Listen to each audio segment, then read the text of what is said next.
Hey everyone, Dr. Andrew here. Today we're going to talk about runner's knee. A lot of my family, a lot of my friends have asked me, why do I have knee pain when I'm running? So we're going to talk about some of the very common reasons why you have knee pain, and then we're going to look into some treatments for the most common reasons why you would have knee pain while you're running. So the first reason is structural. Basically the way that you're built, the way that you're made, the alignment and the angles of your hips, your knee and your feet. This a lot of times can be corrected with orthotics, but we're not going to talk about that. But that is one reason why you would have knee pain while running. If you think that's your issue, you should probably go see a physical therapist. Number two is your stride pattern, basically how you're striking the ground when you're running. Are you hitting with your heel, with the midfoot, or with the front part of your foot? A lot of debate on what you should do. If you think this is your issue, you should probably go get a running assessment or also go see a physical therapist. Another reason why you could be having knee pain while running is overuse. You could be running too much and the tissues eventually are going to wear out. So for that, I suggest just resting. You can ice. I would go see a physical therapist and get some treatment done, and then maybe think of some ways to cross-train, whether it's riding a bike, going swimming, just finding something to do that isn't running but that can still get your heart rate up. So the things we're going to talk about the most today are tightness in muscles and then weakness also in muscles. So with tightness, that could be tightness in the hips, tightness in the quads and the hamstrings, and the gastroc soleus, which is your calves, and then tightness in the foot as well. So we're going to go over some stretches that we can do. And then for weakness, same thing. Weakness in the hips is a lot of times the main reason why you have pain while running. And then we'll also talk about weakness in the quads and the hamstrings and how we can fix those things. Okay, so the first thing that we're going to stretch is our hips. Hips are extremely important when we're running, not only for strength but also for flexibility. A lot of runners have very tight hips, and there's a number of ways that you can stretch the hip muscle right here. So you have a lot of muscles in this area. The main one we're going to stretch is called the piriformis. Okay, so what we're going to do is we're going to do this stretch actually sitting down. Okay, so you can sit in a normal chair like this, and what you're going to do is you're going to put the foot of the leg you want to stretch on top of the opposite knee like this. Okay, now what you really want to do is make sure that your pelvis is not tilted backwards like this. Okay, you want to keep your low back nice and tall. Okay, and now in this position I'm already feeling the stretch. I really don't have to lean forward much to get the stretch. So now I'm going to hinge at the hip. So I'm hinging at the hip and I'm going forward, and already I feel a really good pull right back in here in that hip. And we're going to hold that stretch for about 20 seconds, 20 to 30 seconds. And you can gradually increase as you go, and I feel it a lot more now. And then you can relax, okay? And now I'll show you from this side. Again, you're keeping your back straight and you're hinging at the hip. And that back never bends, okay? And when I say the back never bends, I mean the low back is not bending like this, okay? Your back stays straight and you're hinging at the hip. And now, gosh, I feel a really good pull right through here. This is going to be a very good stretch. Again, hold it for 20 to 30 seconds and then relax. The next stretch we're going to do is just your good old classic hamstring stretch. Now, the hamstrings, for those of you who may not know, are these big muscle groups right back in here, okay? So anytime we're doing this motion here, those hamstrings are getting pulled, okay? So they're very important for runners to stretch. So what we're going to do, we're going to get down on the ground, and I'm going to show you the proper way to do a good hamstring stretch. So one thing I like to do is keep one leg tucked in tight. This is going to help keep my pelvis stable while I go into the stretch. So this is the leg we're going to be stretching. Keep your leg straight. Again, we're going to keep our low back tall. And when we lean forward, we're going to lean forward from the hip. So we're going to hinge at the hip and keep our pelvis and our low back connect as one unit. So we're going to lean forward like this. And you're trying to bring your chest closer to your thigh and to your knee. And as you go down, you're going to feel a really good pull right back here in the back side of the leg. So again, with any stretch, you're going to hold it 20 to 30 seconds. And you want to do that about 3 or 4 times. So after 20 to 30 seconds, you relax. You can bend the knee up if you want to. and then come back down, and then go into your stretch again. So the common mistake people make is this right here. Okay, with that stretch, I feel a stretch in my back, in my back muscles, but I'm really not feeling anything in the hamstring. Okay, and I can go really far like this. But again, you're not going to be stretching the hamstring. But I see runners, I see patients doing this all the time.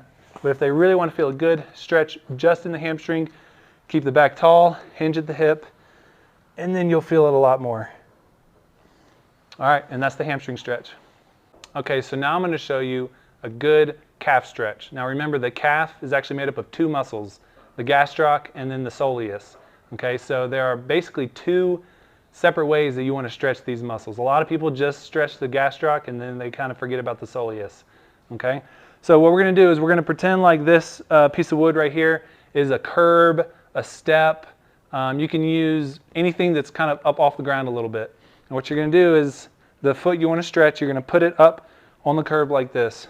Now, if we keep our knee straight and then lean forward like this, that's going to stretch the gastroc. You're really going to feel it, and the gastroc is this part of the calf that's higher up right here. You're really going to feel a good stretch in that part. Again, 20 to 30 seconds, and then you relax, and you want to do that about 3 to 4 times. Now to stretch the soleus, which is this lower part of the muscle, then you're going to do the same thing, put your foot up here, and then you're going to drive your knee forward like this, and then you're going to feel that stretch lower in the calf. What you don't want to do with these stretches is lean forward like this. That's what a lot of people do. They think that when they lean forward, they have to lean forward like this. But that, you're just going to feel the pull on the sciatic nerve. You have to lean your whole body, starting with the hips, forward for the gastroc, for the high part of the calf. And then for the low part of the calf, you want to drive that knee forward like this. Now we're going to talk about the hip flexor stretch and the quad stretch. So a lot of runners, I think, should have the flexibility to be able to grab their ankle. Okay? If you don't, I'll show you another way to do it. But what you want to do is grab your ankle, and what we're going to do is stretch the quad right here, this front part of the thigh. So grab the ankle, and then keeping your torso straight, keeping your hips right here locked in, you're going to try to pull the knee behind where the hip is. And while you're doing that, you want to make sure that the knee stays kind of in line with your other legs. You don't want to come way out here. I see a lot of people doing that. And then you don't want to do something like this, okay, or even like this, because you're really not isolating just that one muscle to stretch it. So if you really just want to isolate the thigh, then you got to pull like this. Keep your body straight, pull back. You can grab onto something if you need to, grab onto a friend, hold that 20 to 30 seconds. Relax, do that about 3 or 4 times on each side. All right, so now we're going to talk about how to strengthen the hip and how to basically strengthen the whole leg, especially for runners. So a lot of times runners have issues with weakness in the hips. And when I mean weakness in the hips, I mean these muscles right here that perform external rotation of the knee, and then they also help bring the leg out like this. When we run, the natural thing for when we run is for the leg to come like this, for the hip to go into internal rotation when we bring the leg up. So a lot of times people are excessively internally rotating their hips as they're coming through when they're running. And what that does is puts a lot of pressure on the IT band, and then it puts a lot of pressure on the knee as well. So what we're going to do is we're going to show you some exercises that strengthen up that hip so that basically you can run more in line, okay, more in line, and so that you're not rotating so much. So the first exercise we're going to do is called the Clam. This is a very common exercise that a lot of runners do. We do it a lot in physical therapy, and every single patient I have, no matter how strong they are, no matter how much they have done this exercise, is honestly probably doing it incorrectly. And I'm going to show you today how to do it the perfect way. So what we're going to do is we're going to get it down on the ground, and we're going to use an elastic band, okay? And we're going to tie the band around our knees, And then we're gonna lay on our side. So now what we wanna do is we're gonna work this hip right here. So what a lot of people do is their hips are actually rotated like this. So now they're doing this exercise and they're pushing and they're kind of opening up their hips. And what they're doing is they're using their hip a little bit, but honestly it's more of a trunk rotation exercise than an actual hip isolation exercise. So if you really want to isolate that piriformis muscle and to strengthen it, what you got to do is you got to close your hip. So I call this closed hip and then open hip. So we need to make sure that our hips stay closed like this. Now, with our pelvis locked in right here, you're going to rotate the knee upward like this and keep your feet together. So if you're doing this correctly, like this, then you should feel right through here. Just you put your hand right on your back pocket. That's where you want to feel the muscle pulling. Okay? Not like this. Okay, but keep that hip closed, keep it stable, and then you're just rotating the knee upward and then back down. And that's the right way to do the clam exercise. So the next exercise we're going to look at is called a single leg squat. I love the single leg squat because it tests your hip, it tests your trunk and core stability, it tests your knee, your quads, your hamstrings, and it also works on ankle balance and range of motion as well. If there's any kind of pain with this exercise, obviously don't do it. Okay. So with the single leg squat, there's a few things you want to look for as you're doing it. Okay, and basically the biggest thing is, what is the knee doing? Okay, as you're coming down into a squat, what you want to do is make sure that that knee stays in line with the toe and with your hip. You want the hip, knee, and foot to all be in line. So we'll look at it from this angle. As I'm going down into this single leg squat, that's pretty good form. You want everything to be in line right here. What you don't want is for that knee to go inward like this. I've seen a lot of people do that. Basically or outward, but a lot of times it's inward. Basically what that signifies is that the hip external rotators are weak. So if these muscles are working, they're going to be able to pull you this way right here. That was just like that clam exercise that we did earlier. So what you're going to do is you're going to come down into a squat. You can go as far as you want and then come back up. Making sure that this knee stays in line with the hip and the foot the whole time. A lot of running is straight on. So we're going to work in this plane right here. That's why we're going to work on some squats like this. So to show you from this angle, you also don't want the knee to go too far over the front of the toe. So you're going to come down. Now in this position, if I'm looking down, I can still see my foot. And that's what you want. But any farther, I can't see my foot now. So you want to stay back like this, and then come back up. Squat down, come back up. Whew, I might need to change sides because that was a lot on just one leg. So obviously you're going to do both sides. Even if your pain is only on one side, always do both sides. Okay, that's the single leg squat. All right, so the next exercise we're going to look at is called the single leg hip hinge. Basically, it is what it is. You're going to stand on one leg and you're going to hinge from the hip, okay?